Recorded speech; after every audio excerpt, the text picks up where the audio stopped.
Africa is your true home. Think of the motherland as your perfect house, your perfect mansion.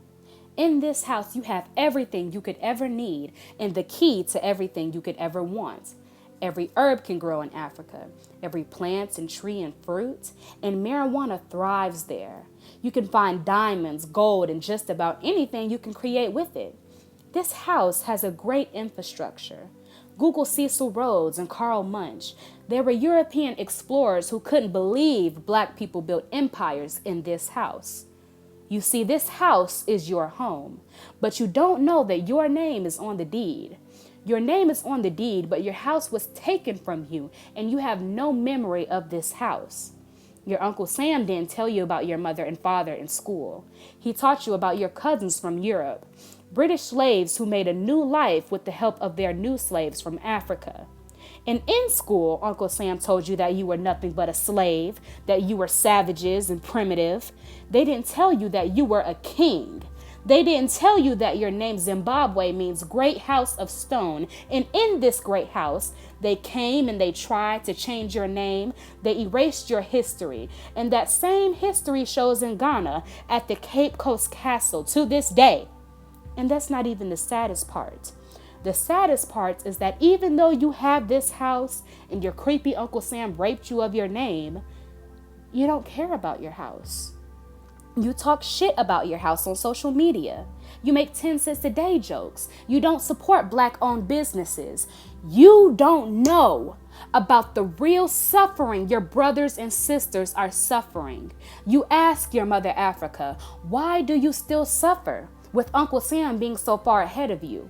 And her reply is, don't you know that I gave your Uncle Sam more than billions worth of oil from your sister Nigeria, and her children still wish to die of coronavirus rather than hunger. I give the world everything it needs, so why do I still hunger? Your mother's house is filled with corruption. And because of all of this, you don't know yourself in Canada, you don't know yourself in the UK, and you especially don't know yourself in America. So now you're a thug, a criminal, a Jezebel, a hood rat, a gangster. Now you fit the description. You're a porch monkey, a pickaninny, and worst of all, you're a nigga. What? That is not what you are.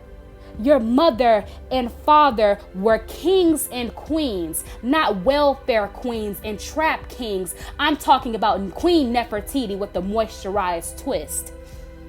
You will continue to be a lost black person in this world until you understand that the richest person on this earth to this very day was black. Say his name, Mansa Musa. He lives on through you, black boy, when you look in the mirror. But they didn't teach you about him. But they did teach you how to read.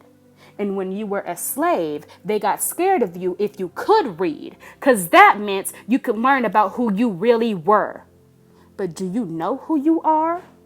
You are the same Swahili king in 922 AD who was racially profiled by Arabian travelers, feared we were cannibals, and when we took them before the king decided to do business with them. At the conclusion of their business, they repaid the king's kindness by kidnapping him and sold him into slavery. But that's not where the story ends. You see, this king adapted to the new world that he was in, learned their language, practiced their home religion, escaped slavery, and it was said that this same king walked thousands of miles back to his kingdom in Africa. But that's still not the lesson of this real life parable. When he came back to his kingdom, his kidnappers had taken over the land, and when they saw the king, they begged for mercy. The king forgave them and said, through me, we might all be brothers through our Muslim religion. And if, and only if, you learn your history and change the direction of your future, will you be able to understand who you are as a black man and woman of this world.